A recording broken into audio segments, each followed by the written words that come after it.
Chapter 2: Pendulums. The Battle of the Pendulums. The main feature of a destructive pendulum is its aggressive impulse to destroy other pendulums in order to win over potential adherents. With this purpose, the pendulum works to turn its followers against the followers of other pendulums in the sense of, we are good and they are bad.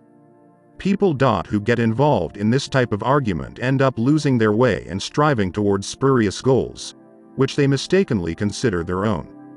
This is the destructive nature of the pendulum. Fighting against the followers of other pendulums is totally futile and can destroy lives, one's own and the lives of others. War is the most extreme manifestation of the battle between pendulums. Each pendulum uses, specific to the historical epoch, the earliest, most primitive argument used was simply to order the followers to take something from the hands of others by force. As society became more civilized, the arguments became slightly more refined. One nation declares itself supreme, progressive and the most developed, with all the others less developed, somehow flawed. The lofty objective is to raise the underdeveloped nations to a higher level, using force if they resist. Metaphorically speaking, the contemporary conception of war is like a beehive hanging from a tree in the forest. The wild bees in the nest are busy making honey and raising their offspring, but then, a pendulum comes up to the nest and announces to its followers, "Look, wild bees, they are very dangerous and must be destroyed. Or, at least, their hive must be destroyed. If you do not believe me, look." And then the pendulum stirs up the nest by beating it with a stick. The bees fly out of the hive and start stinging the adherents. The pendulum then cries out triumphantly, "See how aggressive they are. They must be annihilated." Whatever exculpatory slogans are used to justify war and revolution, in essence, the motivation is the same: the battle for adherents. The form the battle takes may differ, but its one goal is to win over as many adherents as possible. New force is a vital necessity for the pendulum, for without it the pendulum's sway would stop entirely. The battle of the pendulums is an inevitable struggle for survival.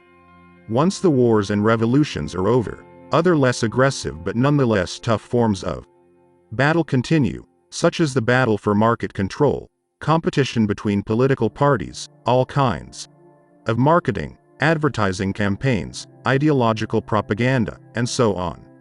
Human society is totally based on pendulums, so all fields of activity are gripped with competition. The rivalry goes on at all levels, from public debate to competition between club teams and individuals. Things that are new, unusual, or strange always have a hard time carving out their niche, and not only because of inertia in people's thinking. The main reason for this is that it is not profitable for the old pendulums to support the appearance of a novice, who would distract its devotees. For example, internal combustion engines which so contaminate the atmosphere of our cities could have been relegated to the past a long time ago. After all, a number of alternative, ecologically friendly engine models have long been developed. The problem is that they threaten the downfall of the oil corporation pendulums, and for the time being these hold too strong a position to allow some inventor to wipe them from the stage. These monsters literally buy up the patents for new engine models and keep them secret, at the same time declaring them to have low levels of efficiency. Implementing its structure on a material level, the pendulum strengthens its position via financial means, facilities, equipment, and of course, human resources. The pendulum places its favorites at the top of the human pyramid. The favorites are made leaders at all levels, starting with low-level managers and continuing up to heads of state, and they are generally not required to have any particularly outstanding qualities. As a rule, those adherents become leaders whose qualities best fit with the structure of the pendulum.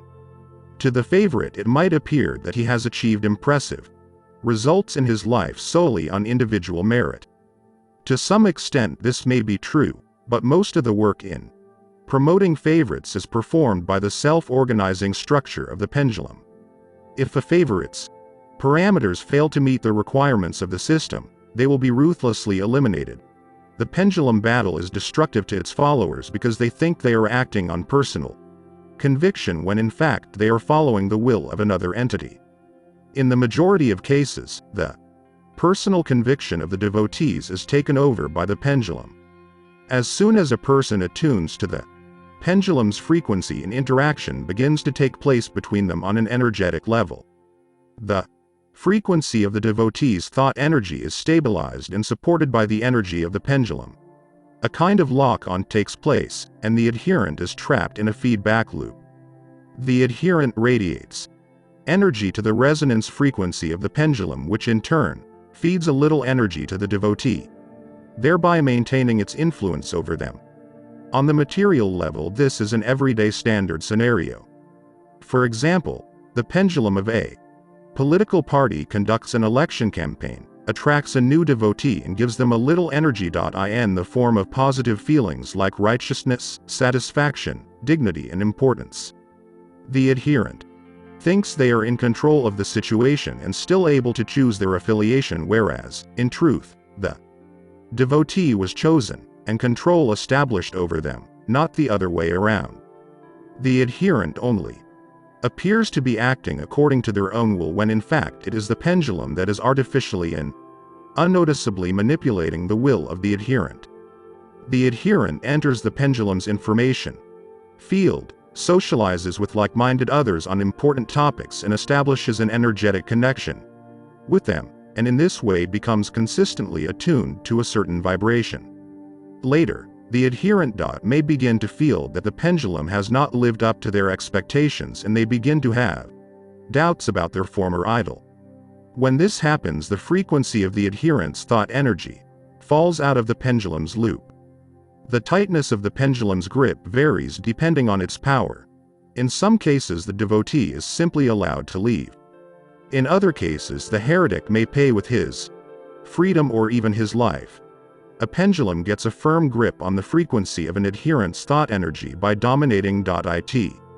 It is like when you are humming a little tune to yourself but become aware of some other loud music being played nearby. The loud music dominates your senses, making it extremely difficult to stay focused on your own tune. For the purposes of transurfing, it does not actually matter too much how interaction occurs on an energetic level between the pendulum and the devotee. We will examine the nature of the interaction using a simplified model. No one can explain precisely how something really happens, because at that level of questioning one has to ask what is meant by really, and the questions and speculation continue with the infinite process of learning. This is not what we are interested in here. So we'll make do with simplified models and metaphors that serve our purpose, satisfied with the fact that we are at least capable of understanding some things. Now we will look at how pendulums manipulate their adherents.